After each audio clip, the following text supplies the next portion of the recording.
direto do Canadá. Começa agora mais um Pode Deixar.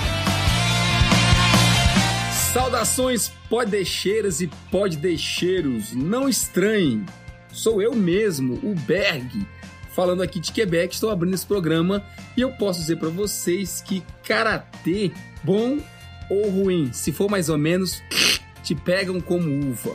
Então, eu sou a Andrea, tô falando aqui de Vancouver e eu digo que lutar sempre, recuar se necessário, desistir jamais. Caraca, troço chique vocês.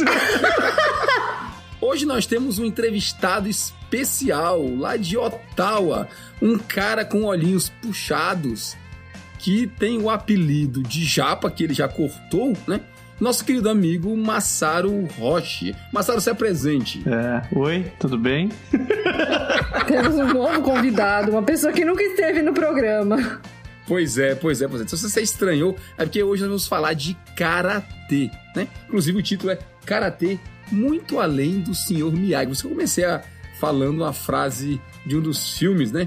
Do Karate Kid, que a Andrea não viu, mas não tem problema, ela vai assistir, ela prometeu. Não, eu não... Corrige isso, eu não assisti o 2, eu assisti o 1. Faz favor, que eu assisti mais que uma vez. É verdade, não sacaneia muito, sacaneia só um pouquinho. Só um pouquinho, Então, hoje a gente vai falar de karatê e nós temos um especialista na área, né? Que é o nosso amigo Masaru, que vai ajudar bastante a gente. E ele, por isso que ele não começou a aprender no programa, ele é o entrevistado desta semana. Eu não falei minha frase de abertura, você eu não tô deixou esperando também você falar. É porque você enrolou e não falou. Então começa de novo. Masaru, se apresente. Oi, eu sou o Masaru Roshi falando de Ottawa e o tijolo não revida. Com certeza. Não era madeira, Kimosabi? Não, era o tijolo. Esse é o filme do Van Damme, né? Nem karatê era.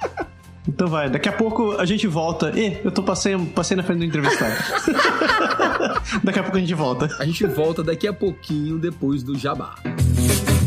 Precisando passar nos exames do IELTS e TOEFL? Vai estudar ou morar no exterior e precisa falar inglês? O Canadá agora orgulhosamente apresenta o serviço de inglês para imigração da nossa querida amiga e parceira Soraya Quirino. Uma gama de cursos online, individuais e totalmente personalizados, apresentados com uma metodologia moderna e um índice de aprovação de mais de 95%. Acesse agora o site canadagora.com/inglês and let's speak English, my friend.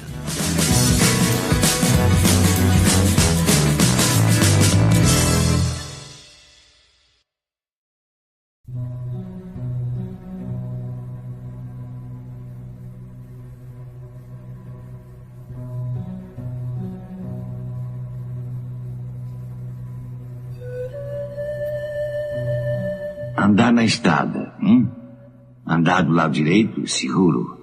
Andar do lado esquerdo, seguro. Andar no meio, mais cedo ou mais tarde, te pegam que nem uva.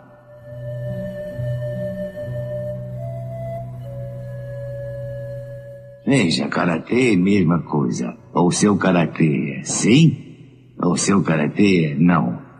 Se seu karatê é mais ou menos... te pegam que nem uva.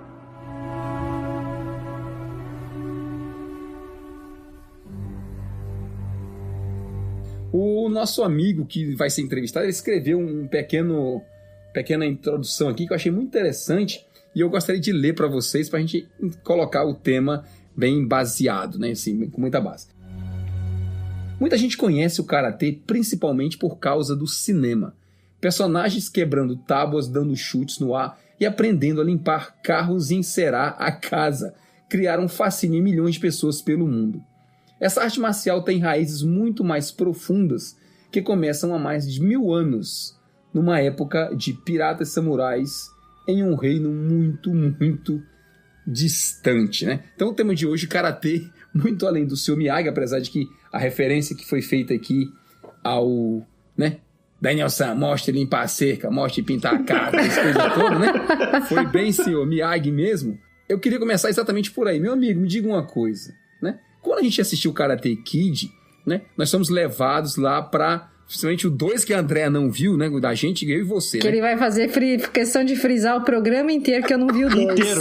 Ele vai repetir isso até enquanto ele estiver vivo. Então, no 2, você vai ver, André, daqui a pouco, mais tarde, quando você for assistir, que o Sr. Miyagi leva o Daniel-san para Okinawa, lá no Japão. Tá? Então vou parar o spoiler por aí. Karatê, meu amigo, é realmente japonês? Da onde vem o karatê? Você que é um praticante sério da coisa. Então, olha só, a gente tem que começar com tirar esse estigma daí. Na real, o karatê ficou popular no Japão, mas ele não começou no Japão, ou tecnicamente ele começou no Japão. Como você bem mencionou, né? Na real, o karatê veio de Okinawa. Okinawa hoje faz parte do Japão, né? Mas era um reino independente. Ele era uma nação independente, com um rei e o sistema de castas e tal e tal. E era uma nação muito, muito popular ali naquele pedaço do Pacífico, porque eles eram excelentes comerciantes. Então, eles comercializavam com a China, com a Coreia, com as Filipinas, com o Japão e tal. Então... E é uma ilha pequena, né?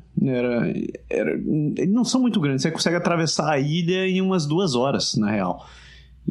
Só que eles eram muito populares e tal, e tal. E a origem do karatê começou lá porque, por ser uma nação pequena, né? Que tinha que lidar com outros países, eles sofriam ataques de pirata direto. E sem contar a gente que invadia, tentativas de invasão tinham na ilha, e eles tinham que aprender a se defender. E nessa brincadeira, como eles tinham muito contato com os chineses, o pessoal de Okinawa, que antigamente era conhecido como o reino de Ryukyu, eles acabaram aprendendo bastante com as artes marciais que tinham na China, principalmente vários estilos de Kung Fu. Então eles trocavam muita informação, eles tinham uma tremenda admiração pela China. E fizeram todo esse tempo negociando com a China, convivendo com o pessoal lá. Eles aprenderam, entre outras coisas, essas artes marciais que eles tinham ali. Com base no conhecimento que eles tinham lá e as práticas que eles tinham nativas da ilha, esse estilo de arte marcial acabou evoluindo. E lá era conhecido simplesmente como Té. A gente conhece hoje o Karatê, né? Mas era simplesmente Té, que no idioma local significa mão, que era uma arte extremamente baseada na mão. Então você tinha muito golpes com as mãos, defesa com as mãos, técnicas de mobilização, etc, etc. E o nome Karatê só surgiu, na verdade, séculos depois. Foi quando o imperador japonês foi visitar Okinawa. Isso já vários séculos depois que o Japão invadiu o reino de Ryukyu e anexou a ilha ao Japão, que o imperador foi lá e assistiu uma demonstração de um dos mestres locais que lutava esse negócio. O cara ficou admirado, disse, nossa, que troço fantástico, e pediu para fazer uma demonstração na corte imperial, né? Então o pessoal se arrumou e tal, e disseram, bom, temos um problema, a gente precisa de um nome para esse negócio. E um dos nomes que eles davam era Karatê.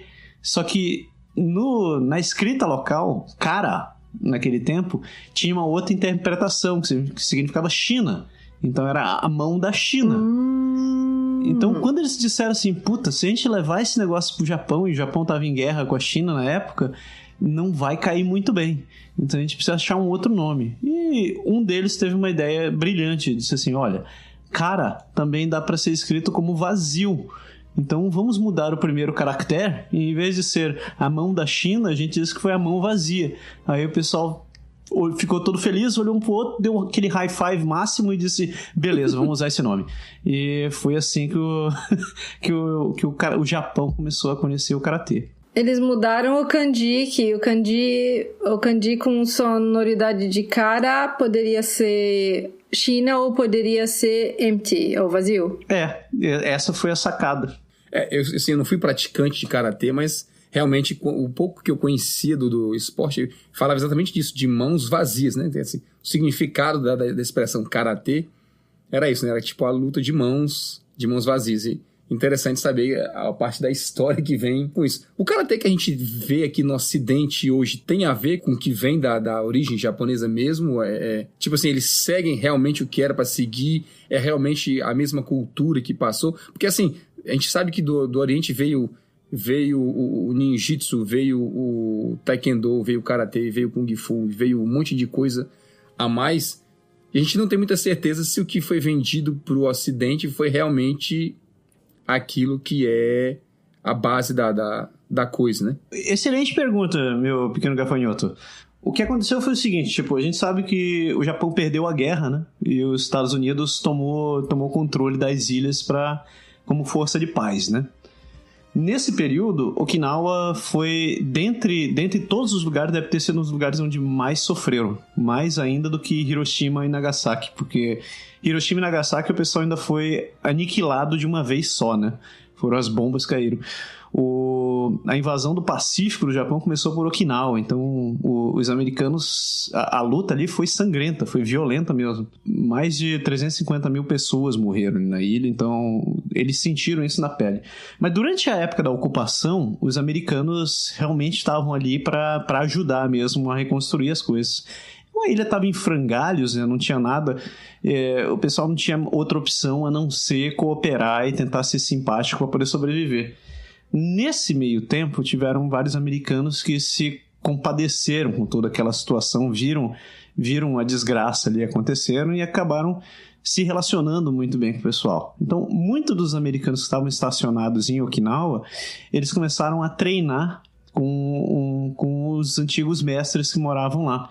E foi aí que começou a história do karatê que veio para o Ocidente, porque esses caras, eles treinavam, mas eles eram soldados, simplesmente soldados, né? Eles estavam ali para aprender o karatê como arte marcial, tipo, tô aqui para partir pra porrada. Os primeiros americanos que treinaram lá não tinham muito conhecimento de história do Japão, não estavam muito interessados com essas coisas. Esse karatê foi mais ou menos o começo do que a gente vê aqui na América e no Ocidente como de modo geral. É um karatê que é mais voltado pro esporte, pra pancadaria, pra porradaria mesmo, né? Então tinha pouco da filosofia. Depois que o Japão começou a se reconstruir, que daí vieram outros estilos de karatê que acabaram ficando bem mais populares, porque já começaram a mesclar essa parte da filosofia, não só a parte da pancadaria, mas a parte da filosofia do treino. Que daí um deles, o mais conhecido, é o Shotokan, que é ultra popular no mundo inteiro, né? Talvez seja um dos estilos mais populares. Só que o Shotokan tem uma característica, ele é japonês, ele é primariamente japonês.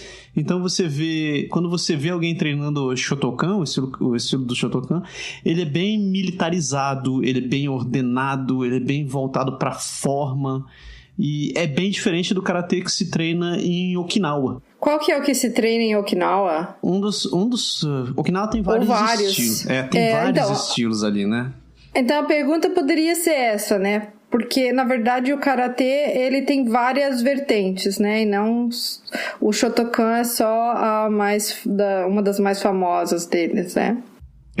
Então, em Okinawa, alguns dos estilos mais populares é o Goju-ryu, o Shorin-ryu, o Chito-ryu. São os 3 dos estilos mais praticados ali. Quais são as diferenças desses estilos, Massa? Boa pergunta. Eu ia perguntar a mesma coisa. Tem como você explicar ou é coisa assim muito detalhada, muito sutil, que só quem realmente pratica que vai conseguir perceber? Não, como é que eu vou te dizer assim? É mais ou menos assim. Tipo, lembra que eu te disse que eles treinavam, eles já tinham desenvolvido essa própria arte lá, né? Uhum. Então, dentro das ilhas de Okinawa, tinham regiões diferentes, cidades diferentes, onde acabou ficando meio regionalizado algumas coisas. Então, na região de Shuri, eles tinham um estilo de karatê. Na região de Asato, eles tinham uma região de karatê, etc, etc. O que muda entre elas é o quão eles eram próximos às artes marciais chinesas. Por exemplo, o Shorin-ryu, o nome Shorin, ele vem de Shaolin. Então ele tem uma grande influência, mas todas elas, de modo geral, elas têm uma característica muito comum, que é a questão do condicionamento do corpo. O Karatê de Okinawa, você é incentivado a treinar e condicionar teu corpo. Dando soco, isso vai parecer bizarro, mas dando soco na madeira, condicionando teu antebraço, tuas canelas e outras partes do teu corpo levando porrada direto, que é um condicionamento gradual, que a ideia é exatamente você fortalecer o que você mais usa quando você treina. Então, dos 3 estilos que eu falei pra vocês, talvez o mais grosso deles, se é que dá pra dizer assim, mais estúpido assim, você quer dizer? O mais rude, o mais brutal, o mais brutal assim. Que inclusive é o que eu treino, é o Goju-ryu. Que ele realmente, o sensei, o mestre do nosso estilo, ele batia muito nessa tecla. Você tem que se condicionar, não importa você saber saber dar 20 mil socos diferentes se o teu corpo não está condicionado para isso. Você vai se arrebentar e vai se quebrar muito. Então a gente tem muito de descondicionamento. Eu tenho um texto aqui que fala que Goju-ryu é mais voltado para a arte assim, do balance, do equilíbrio. Primeira metade do nome fala que tem a ver com ser duro assim, ou resiliente. É isso que você está falando? Então, o nome Goju, ele vem a primeira parte Go significa duro, Ju significa suave. Então, quando o sensei criou esse estilo, ele queria passar exatamente isso. Você tem que ter um equilíbrio entre... Você tem que ser duro quando você precisa ser duro, e você tem que ser suave quando você precisa ser suave. Porque uma coisa interessante em relação a isso, do karatê assim, em geral, você comentou um pouco no começo, é o lance dessa filosofia, né? Dessa coisa tipo meio talvez espiritual, ou de encontro consigo mesmo. A gente percebe um pouco, eu tava pensando quando você estava falando... No Karate Kid 1, por exemplo, que a gente se baseia pelo pouco que a gente conhece em termos de cinema, o Sr. Miyagi tinha muito essa história de filosofia e até em alguns movimentos, algumas coisas que ele faz, e em termos de princípio, ele tenta passar muito essa ideia de uma sabedoria maior do que simplesmente dar porrada e saber os golpes, né? Da disciplina também, né? Eu admiro muito esse filme e eu não me canso de assistir. Tipo, é bem piegas, né? E quando a gente treina, a gente diz, o filme é bem piegas, mas todo mundo gosta, sabe? Porque o velho, na real, ele passa mais ou menos esse ideal das coisas que você procura. Uma das coisas que a gente treina é a questão do desenvolvimento pessoal. Você não treina simplesmente para ser mais forte, para ser mais rápido, para ser mais duro, para ser mais poderoso. Principalmente porque um dia tudo isso vai acabar. Inevitavelmente isso vai acabar. Você vai ficar velho, né? O tempo leva, né? O tempo leva. Daí fica aquela história. O que sobra, né? Por que eu deveria continuar treinando karatê se um dia tudo isso vai acabar? E aí é que tá a beleza que eu enxergo em treinar karatê, porque a gente diz que você pode treinar, não existe idade pra você começar a treinar, né? Você pode ter 10 anos, você pode ter 20, 30, 40, 50, 70, 80. Eu tenho um sensei de 98 anos e ele continua treinando. Que massa! Em termos de saúde física, assim, como que ele está aos 98 anos praticando karatê? Você olha pra ele e você pensa que ele tem 60. Olha, essa é a melhor parte, né? Ele é fantástico, porque o homem faz yoga todo dia e treina karatê todo dia. E tá completamente são, perfeitamente são. Ele faz de tudo, cuida da lavoura, dirige, anda pra lá, faz tudo que canta. E é um exemplo, um fantástico exemplo de pessoa. E ele diz, ele deve tudo isso ao karatê, porque foi o que ensinou ele a ter equilíbrio da vida. Quando sentir vida fora de foco, você deve sempre retornar ao básico da vida. Rezando? Respirando. Não respirar, não vida. Duas palavrinhas que a gente escuta muito no karatê. Aliás, eu acho que eu não sei se eu já treinei karatê, não me lembro na minha vida se eu treinei karatê quando era criança. Mas o pessoal, assim, tem aquela coisa de aprender a contar em japonês, né? Interessante, né? A história do Ichi, Ni, San, Chi e os números lá pra você... que sempre tinha essa coisa, você contar no começo, talvez por trazer o lance da cultura, mas tem duas palavrinhas que eu queria que você comentasse: dojo e kata. Dojo literalmente significa o lugar do caminho. Do significa caminho, jo significa lugar. E por que disso daí? Exatamente o nome do você encontra em várias artes marciais. Você tem o judo, você tem o aikido, você tem o kendo, o kyudo. E todas as artes marciais, elas seguem o mesmo princípio, né? Elas dizem que você tem que seguir o caminho, que é aquele caminho que você está treinando. Tipo, é a sua base, não esqueça disso. Você não está aqui simplesmente uma coisa, existe uma razão que você está fazendo esse lugar. Dojo é exatamente isso daí, é o lugar onde você treina, é o lugar onde você está... Porque eu ia perguntar assim, tipo, como é que isso virou o local onde você treina, né? Existe o lugar, que é aquele lugar onde seu sensei treinou, onde seus colegas treinam, que é onde você vai para se encontrar. Mas é um lugar que você tem que ter... Algumas coisas você tem que seguir. Por exemplo, é um lugar de respeito. Você vai se dedicar a fazer o que você está fazendo ali. Você não está indo para ficar batendo papo, para ficar comendo e tal. Quando você está no dojo, você vai para treinar. E quando você treina, respeite. E tem uma parada importante. Quando o dojo é de um sensei, ou de algum... Você vai estar indo no dojo de alguém, você tem que tratar aquele lugar como a casa dele. Então, quando você chega na casa de alguém, você chega dando grito, cuspindo, chutando, comendo e tal. Não, né? Você chega lá respeitando, você fala com o dono da casa, você pergunta se o dono pode fazer as coisas do dono da casa, o dono da casa vai te explicar como é que as coisas funcionam. E é o mesmo esquema. Então, você vai treinar no dojo, você tem que respeitar o sensei que está ali e é a primeira pessoa que você se dirige. Se ele não estiver ali, você espera até ele chegar. Você se dirige a ele, você respeita aquele sensei. É um lugar... Senão vira a casa da mãe Joana. Esses rituais, essa disciplina toda, essa forma de respeito, tudo pelo outro, é muito forte na cultura japonesa, oriental como um todo, né? Isso é verdade. Então acaba se reproduzindo no ambiente do karatê. Eu tenho uma pergunta, a questão de por que você acha que o esporte se tornou tão popular? Porque quando eu era criança, eu fazia karatê também, eu adorava. Eu tive que parar porque eu quebrei o braço, mas não no karatê, porque eu quebrei o braço brincando na rua, e aí acabou que tudo se atropelou e eu não consegui voltar depois daquilo. A minha impressão é que quando eu era criança, o karatê era mais popular porque havia menos divulgação, menos conhecimento de outras artes marciais orientais. E hoje em dia, porque há um número maior, como por exemplo, quando eu era criança, não tinha tanto aikido. Quando eu era criança, era judô e karatê. Era judô e karatê. Depois começou a vir aikido, taekwondo, hapkido.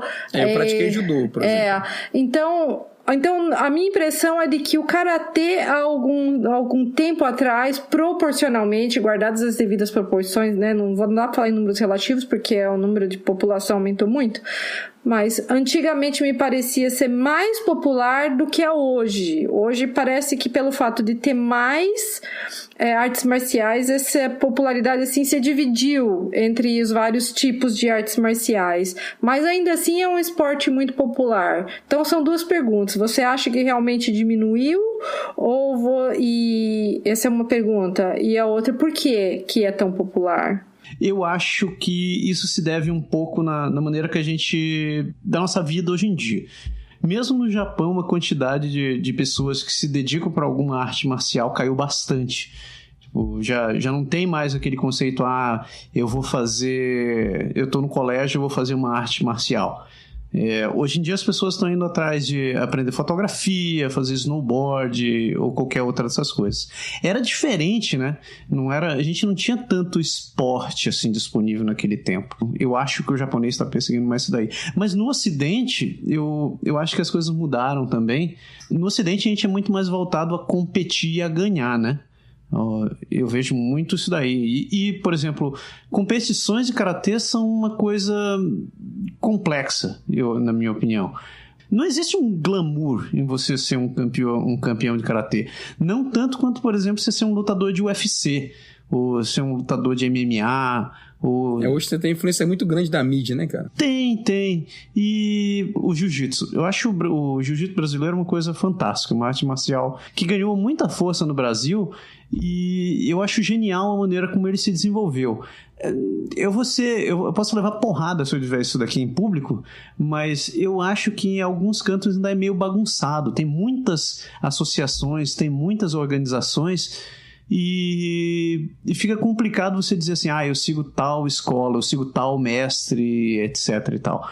Eu sei que tem muito lutador de jiu-jitsu, tem amigos meus que treinam jiu-jitsu que não pensam nesse sentido, porque eles não estão ali para competir, eles estão realmente para treinar, para se desenvolver. Mas quando você olha na propaganda que essas escolas fazem, né, que várias dessas escolas fazem, eles estão criando atleta para competir. Eles querem você vá ali, ganhe medalha e... Porque o capitalismo botou a mão, né?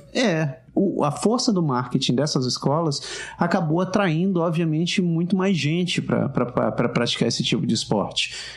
Seja jiu-jitsu, eu citei o jiu-jitsu, mas eu não quero crucificar só os caras. Tem várias outras escolas que seguem o mesmo esquema. Tipo. Só que tem muito lugar que explora isso daí de forma comercial. Até tá tendo uma conversa um tempo atrás, algumas semanas atrás, com um amigo meu sobre judô. O judô é 100% japonês, né, cara? Foi criado lá e a galera sempre teve esse lado mais espiritual em relação ao judô. Hoje o judô é um esporte, cara. Você tá ali, ele é praticamente esportivo. São poucos os lugares que você vai treinar judô simplesmente pela questão da arte marcial. O judô parece sinônimo de Olimpíada hoje, né? Pois é, eu acho que talvez... Pelo menos no Brasil, associado com isso. Talvez por causa das Olimpíadas, cara, ele tenha mudado bastante, porque...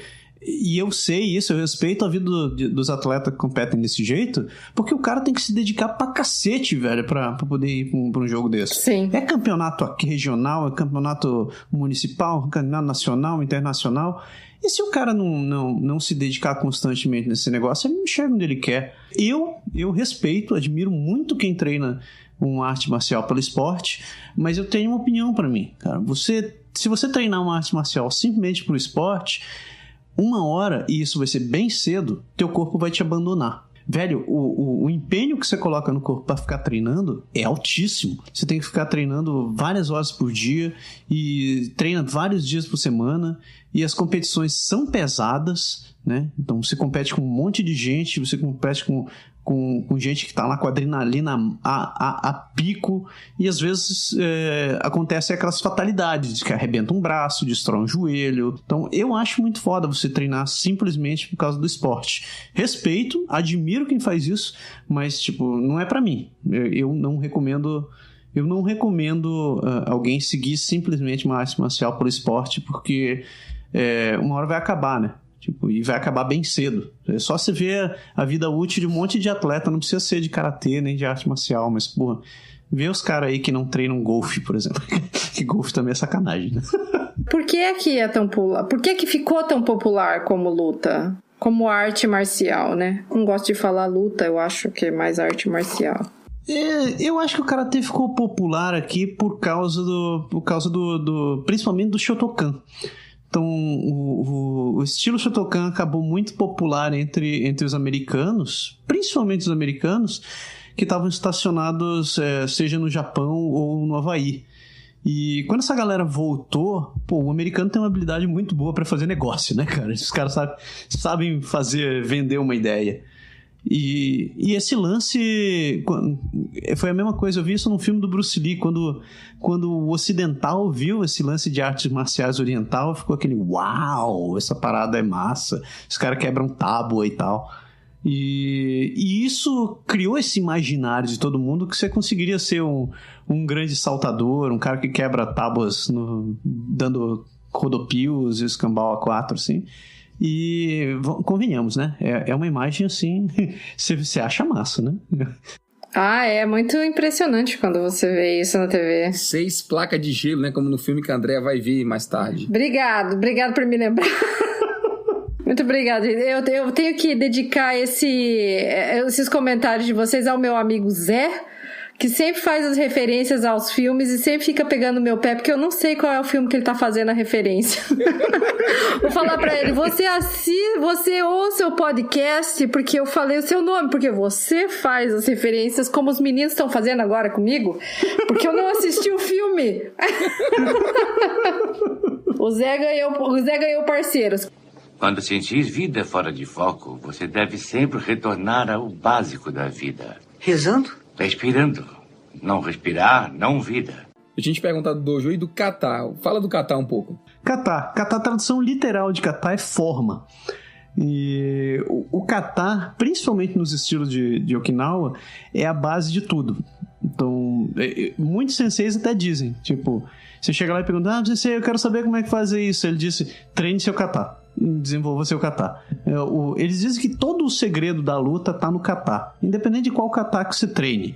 Pro não iniciado, pro cara que não treina, aquilo pode ser até babaca, até meio retardado às vezes. Porque fica um cara que se mexe de um lado pro outro, dando soco e chute no ar, né? Desculpa te contar, a impressão que eu tenho de kata, na minha ignorância, é uma sequência de movimentos que simula, sei lá, alguma coisa, eu imagino, e que você tem que praticar para você repetir aquilo ali até você ser bom, atingir, vamos dizer, a perfeição naquele movimento. Pronto, você entendeu o começo do kata.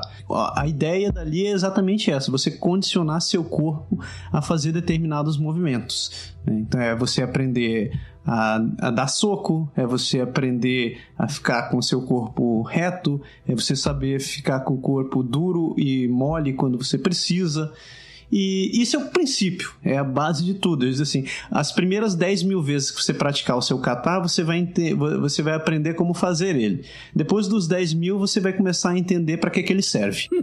Se você assiste o Karate Kid 1, lá no dojo do Cobra Kai lá, eles dão a impressão que estão treinando um pouco do kata, entendeu? De repetição de movimento e tal.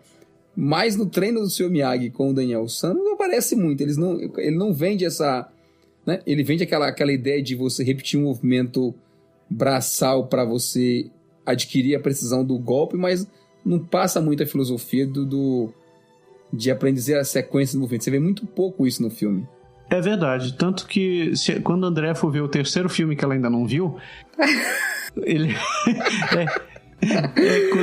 quando o Sr. Miyagi realmente vai... Você deve lembrar, né? Que ele ensina o kata da família Miyagi ali, finalmente, no terceiro. Isso, é a primeira vez que você vê realmente uma referência direta a isso. Eu acho que os caras fizeram isso por uma opção... É de marketing, não é? Eu digo assim, ele não foi tão... Ele não tem um apelo, assim, talvez, pra ser mostrado no primeiro filme, ele não tinha um apelo, assim, tal, visual tão... Como é que a gente fala? Hook.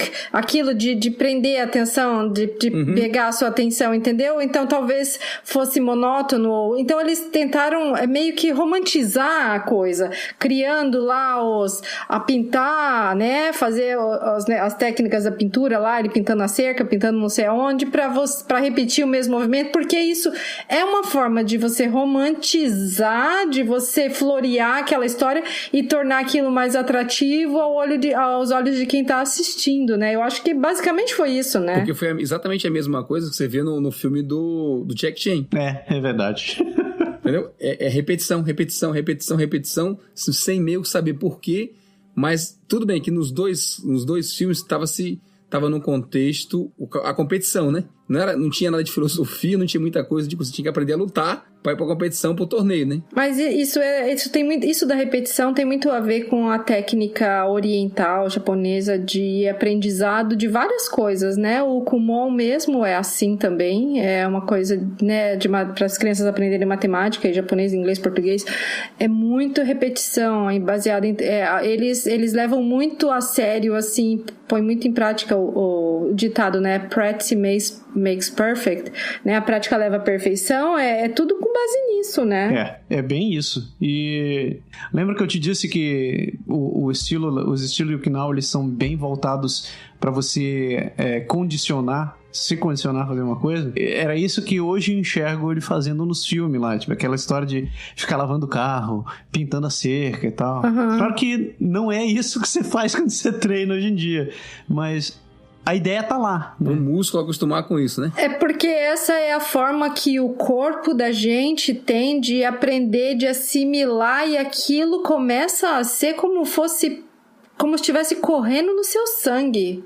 Porque os seus músculos, eu sei isso tem a ver com a musculação também. Quando a gente repete os movimentos e vai fazendo treinamento de longo prazo, o seu músculo vai aprendendo também a fazer aquele movimento e vai tendo toda essa memória de aprendizado, sabe? Corporal, assim, essa memorização. É bem interessante. É por isso que se repete tanto, né? Não tem como. É a melhor maneira de assimilar, eu acho.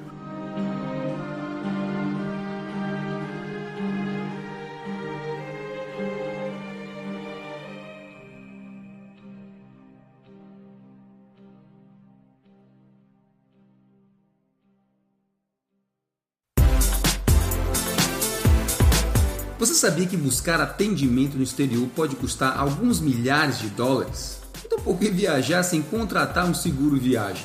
Quer seja turismo, estudo, trabalho ou imigração, você deixa a sua estadia mais segura e tranquila por menos de $1 por dia.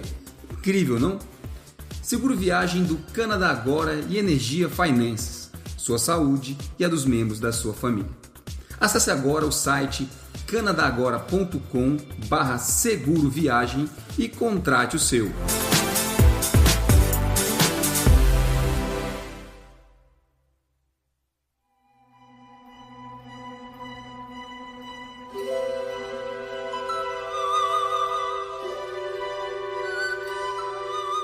A gente estava falando de cinema, tem uma coisa interessante, né? Porque depois que a gente assistiu o Karate Kid, veio um monte de coisa, né? Falando de artes marciais em geral, um monte de gente. E antes, né, do Karate Kid, a gente teve o Chuck Norris, que é um cara bem conhecido, né, que era atleta de karatê de competição nos Estados Unidos e que fez aquela série de filmes do Braddock, né, onde ele lutava pra cacete e batia em todo mundo, então aquela coisa toda, mas já era uma expressão um pouco das artes marciais chegando ao cinema, né? Quer dizer, o cara era um soldado, mas o que diferenciava ele do resto da galera é que ele lutava, né? Não era só bala, entendeu? Que é a história da filosofia da mão vazia, né? De você chegar e você bater. E como o Chuck Norris, cara, teve um monte de gente depois que veio e fez sucesso através disso. Que a gente comentasse um pouco discutisse, né? Sobre pessoas famosas que praticam, né? Ou que praticavam o karatê. Pô, tem um cara que eu acho que deve ser o maior badass em termos de karatê hoje em dia, que é famoso, que é o presidente da Rússia. Olha só. Vladimir Putin tem altos vídeos do cara treinando, e ele não treina só karatê, não, ele treina judô também, treina Brazilian Jiu-Jitsu, e o cara treina pra valer. E é muito engraçado que você vê a galera treinando e fica assim, puta, o cara é o presidente da Rússia, eu não vou bater nesse cara. Você e o segurança dele tudinho, né? Pô, pode crer.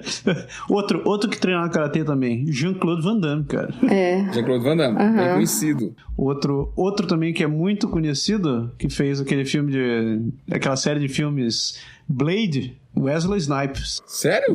Wesley Snipes é 5º dan em karatê, cara. Legal. Caraca. Cara, você não bota fé, mas tem uns caras aí que você fica, caraca, esse cara treinava. Não, mas é interessante porque assim, na próxima vez, a gente de vez em quando assiste os filmes pra trás mente, né? Falando por saudade porque tá passando na TV mesmo, você acaba vendo. Uhum. Eu vou prestar atenção nos movimentos de luta dele depois pra ver se a gente identifica os traços, sabe? Porque o cara que treina muito uma coisa assim, no chute, sei lá, no golpe, na estilo de luta, por mais que seja tudo coreografado no cinema, mas deve sair, eu acredito, cara, um pouco do que o cara sabe em termos de luta, né? Fica, cara. Você enxerga, assim, a postura dele pra fazer as coisas, estão lá. Quer ver outro também que é conhecidão, que você com certeza conhece?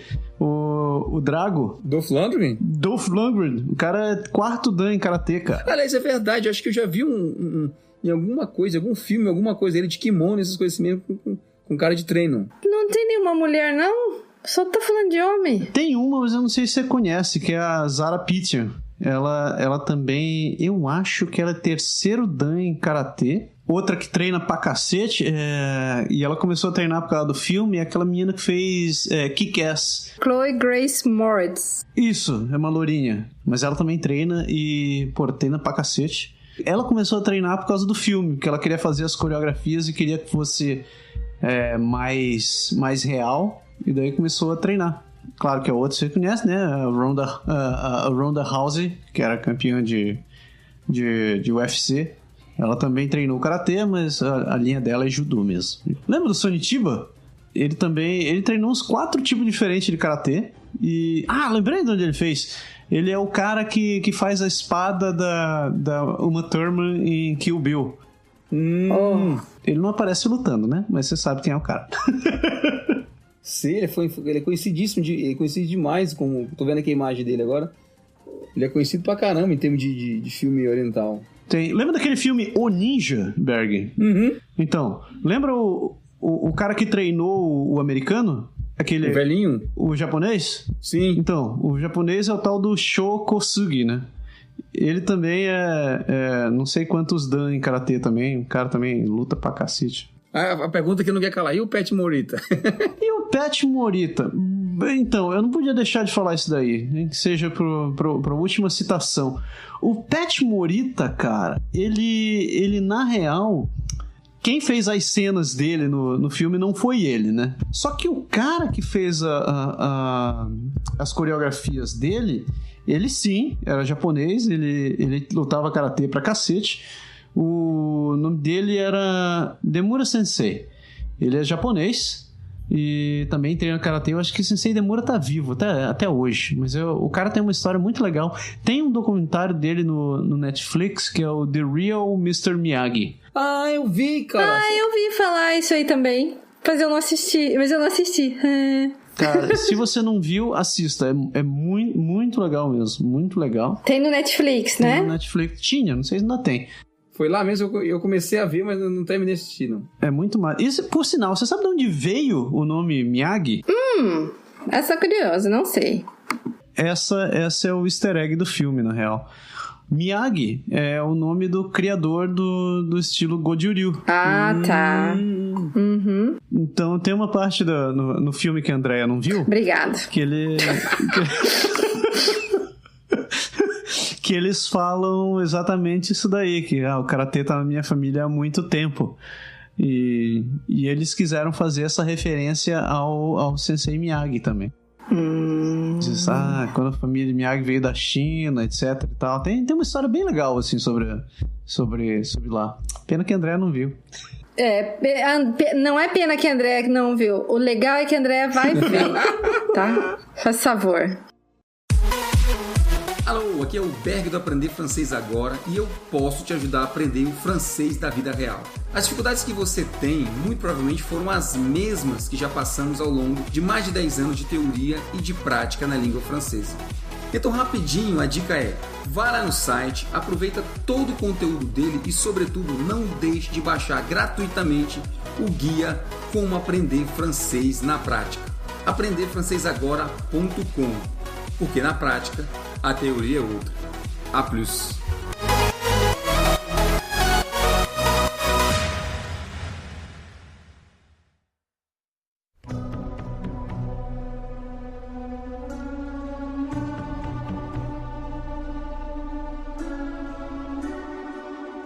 Não tem idade para o karatê, mas qual é a idade assim mais recomendada para quando se é criança começar a fazer o karatê?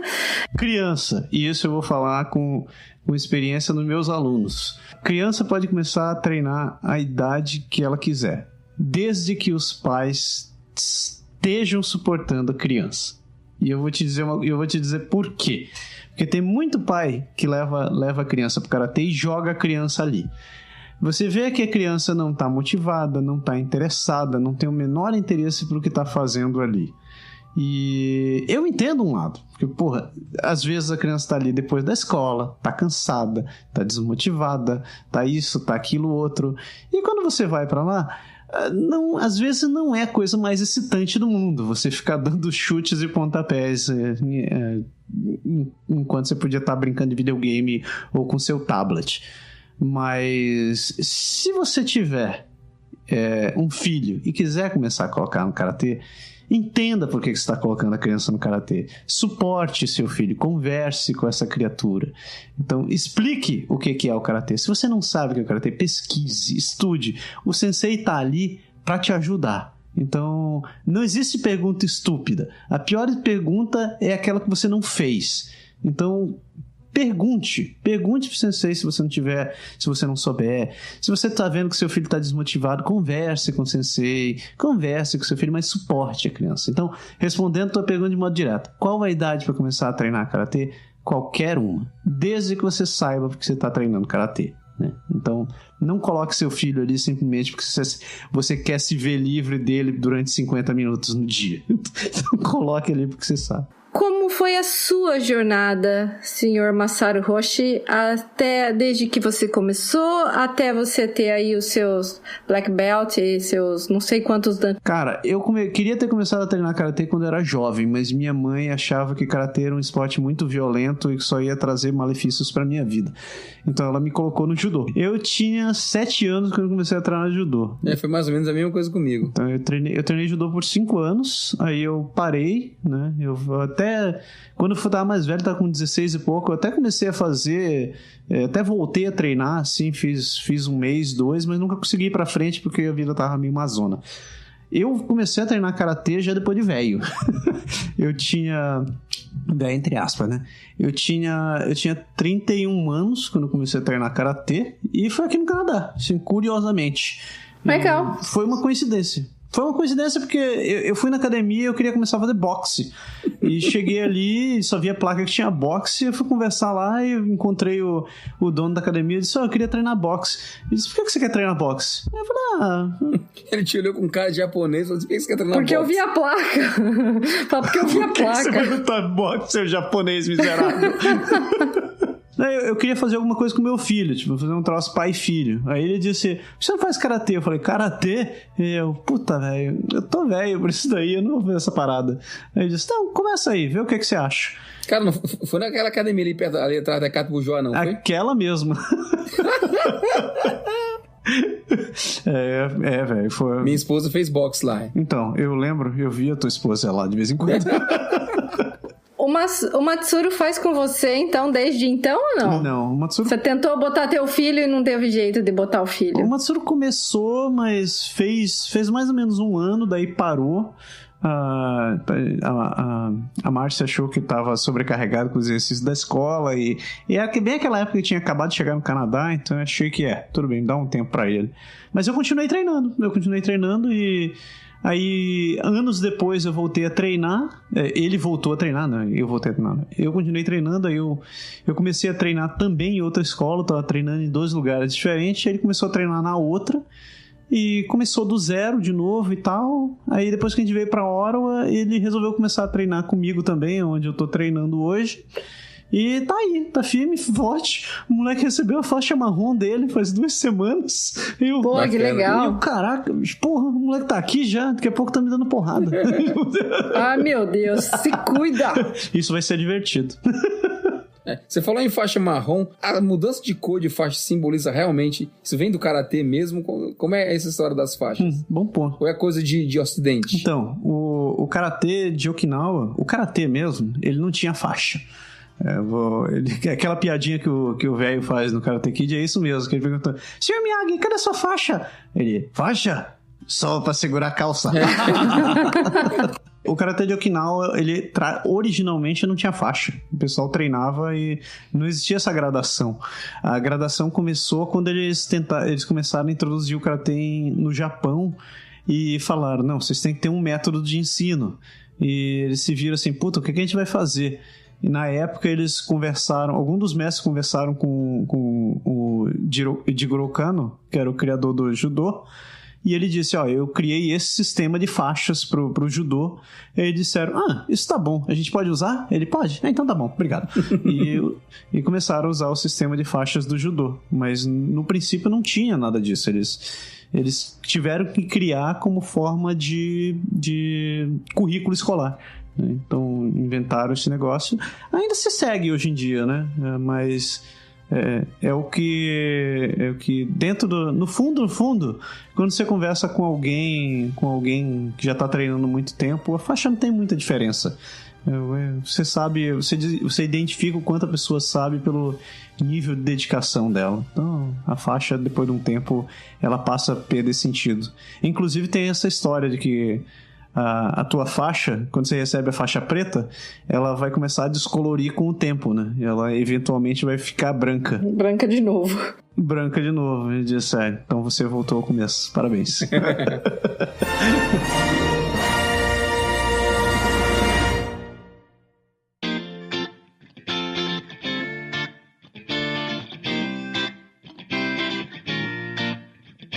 Cara, muito, muito massa. Faz de conta que você não é daqui, né? Massaro, muito obrigado, cara, pela tua participação no programa. Volte quando você quiser. Você vai ser muito bem-vindo aqui no Pode Deixar. Isso, participe mais vezes com a gente, Massaro. Gostamos muito de conversar com você. Isso. E Andréia, você, como sou eu que abriu o programa, você tem uma coisa, uma frase, alguma ideia?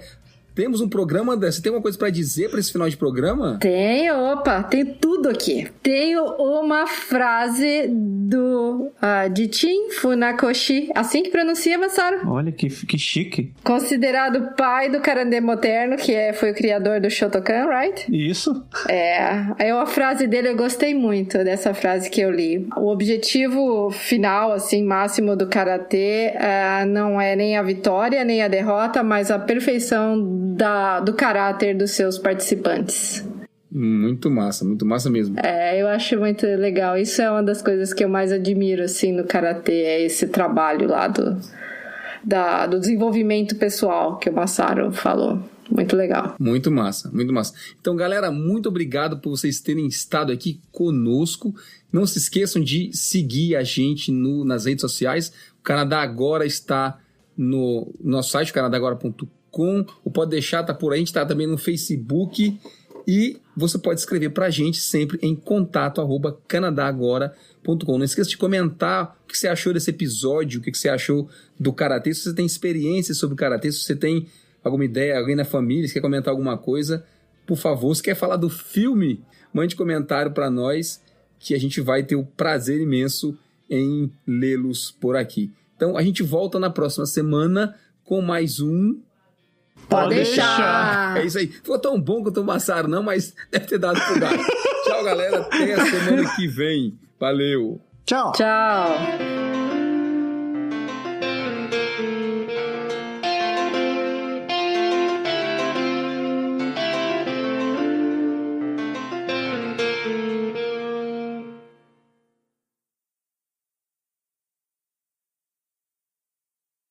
Sério que você não assistiu o Karate Kid? Você só assistiu o Karate Kid 1 mesmo? Eu só assisti o Karate Kid 1, eu não sabia nem que já tinha o 3 e o 4, bicho. Eu tava no college. Caraca. Quando que foi isso? Karate Kid saiu na década de 80. Não, isso eu sei, eu era criança, eu era um kid quando saiu o Karate Kid. Ela era uma kida. Eu era uma kida, e eu só assisti várias vezes o 1, mas o 2 eu queria ter assistido, mas eu não vi. Sério, ajuste corrija esse defeito no seu caráter agora.